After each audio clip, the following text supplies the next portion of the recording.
Assalamualaikum warahmatullahi wabarakatuh. Halo semuanya, perkenalkan nama aku Amelia Stefani.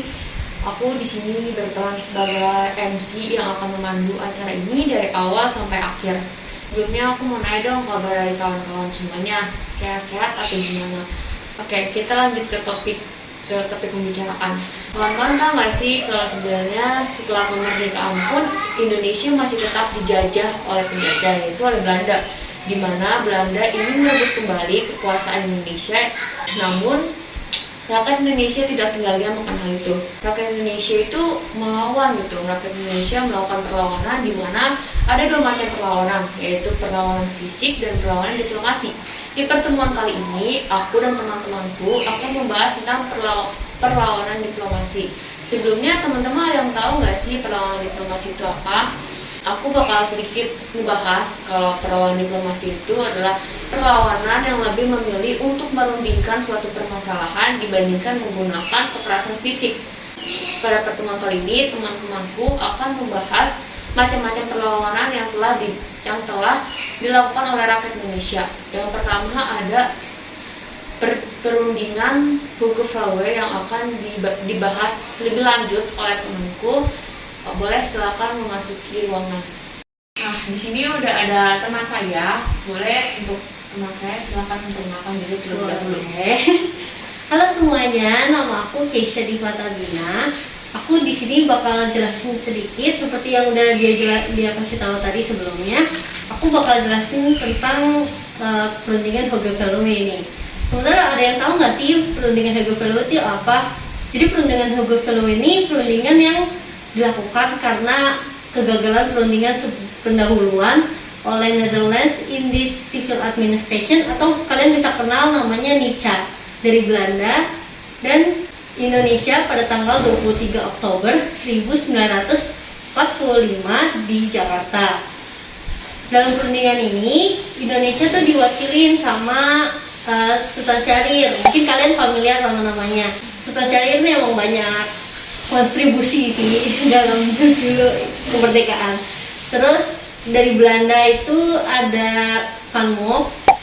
Terus ada juga nih dari pihak penengah, dari pihak sekutu, diwakilinya sama Sir Archibald Parker. Di perundingan ini Van Mook itu menyampaikan keinginannya untuk membuat Indonesia menjadi negara bawahan dalam persemakmuran Belanda. Tentu aja dong ya, usulan ini Van Mook ini ditolak mentah sama pihak Indonesia. Makanya pada tanggal 27 Oktober 1946, 27 Maret 1946, Sultan Syahrir ini memberikan balasan terhadap ulasan dari Van Mook sebelumnya. Usulan yang diberikan sama Sultan Syahrir ini biasanya disebut Draft Jakarta. Jadi Sultan Syahrir itu membuat suatu usulan yang disebut draft Jakarta. Aku mau tahu dong isi dari draft Jakarta itu ada apa aja sih?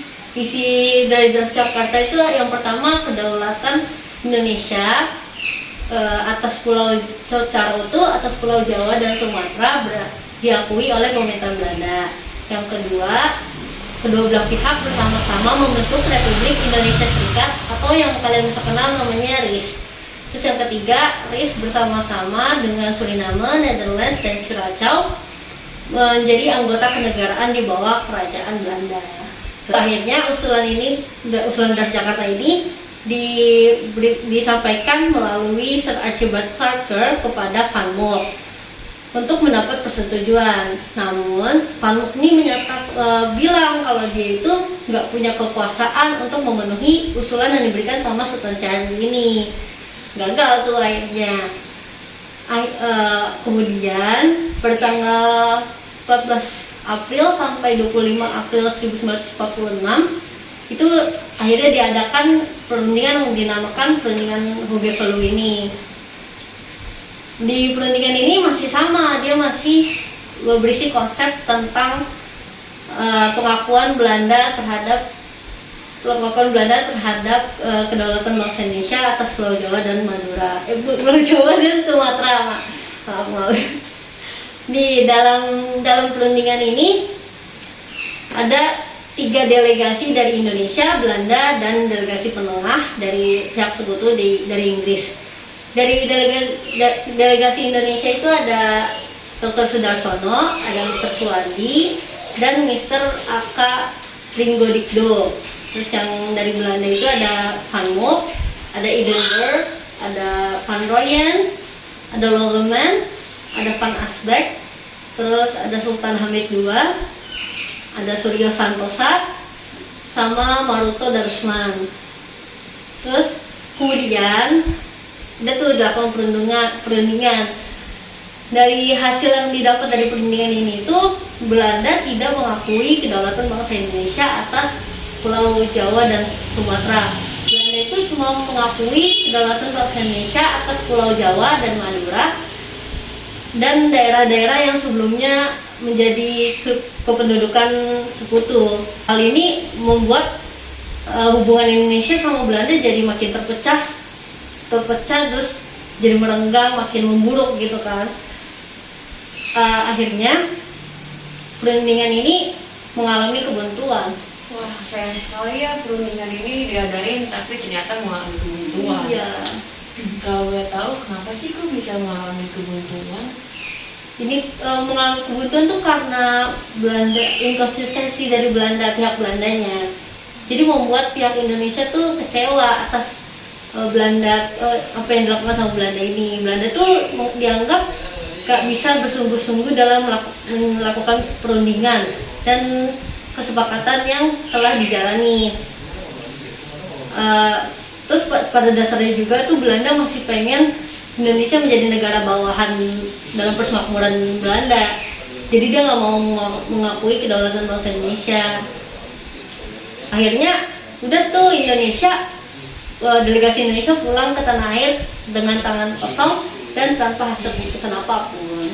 Nah teman-teman, kita udah ngedengar sedikit pembahasan tentang perundingan Hugo Velwe dari Kak Krisya. Sebelumnya terima kasih untuk Krisya udah membahas sedikit tentang perundingan ini.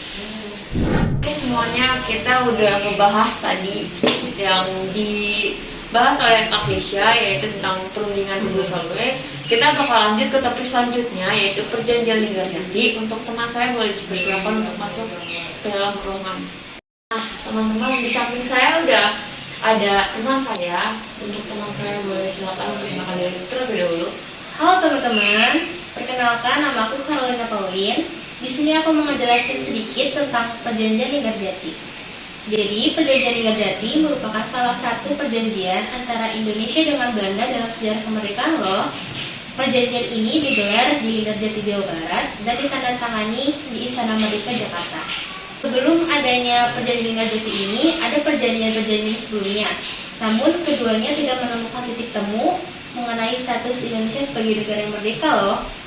Hingga pada akhirnya, tanggal 11 sampai 13 November 1946, digelarlah perjanjian Linggarjati ini. Hasil perjanjian Linggarjati ini ditekan pada tanggal 15 November 1946 dan diratifikasi secara resmi pada tanggal 25 Maret 1947 di Istana Merdeka, Jakarta. Aku mau ngejelasin tentang latar belakangnya ya.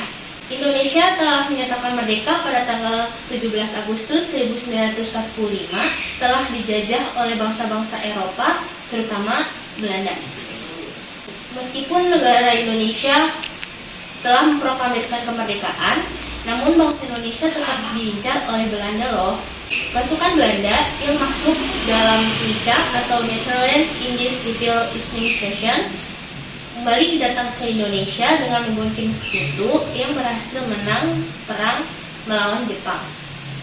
Maka digelarlah perundingan ini untuk membahas tentang status kemerdekaan Republik Indonesia.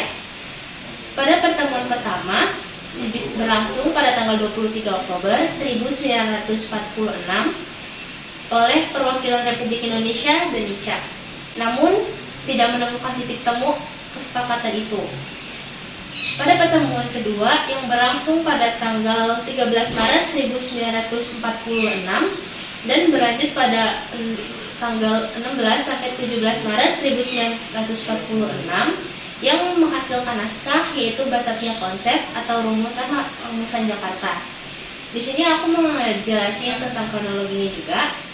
Jadi, sebagai tindak lanjut dari pertemuan awal di Halat Forum di Hogeveluwe Belanda pada 4 sampai 24 April 1926 yang membahas tentang masalah sosial, kenegaraan, dan wilayah Indonesia. Namun, para pemerintah Belanda tidak setuju dan memberi opsi bahwa bangsa Indonesia menjadi negara bawahan atas persemakmuran Belanda. Sultan Syahrir sebagai delegasi Indonesia tentu saja menolak mentah-mentah karena Indonesia ingin memiliki seutuhnya. Akhirnya perundingan kembali berlangsung pada tanggal 7 Oktober 1946 dengan tujuan untuk mengurai persoalan demi persoalan. Dari perjanjian-perjanjian ini pastinya kan ada perwakilan-perwakilan yang mewakili Indonesia maupun Belanda dalam perjanjian Linggarjati ini. Kalau boleh tahu siapa aja sih yang mewakili dari pihak Indonesia maupun dari pihak Belanda? Jadi tokoh-tokoh yang terlibat dalam perjanjian Linggarjati ini meliputi delegasi dari Belanda, yaitu ada Hubertus van Mook dan Profesor Dr. Insinyur Wes Kermerher.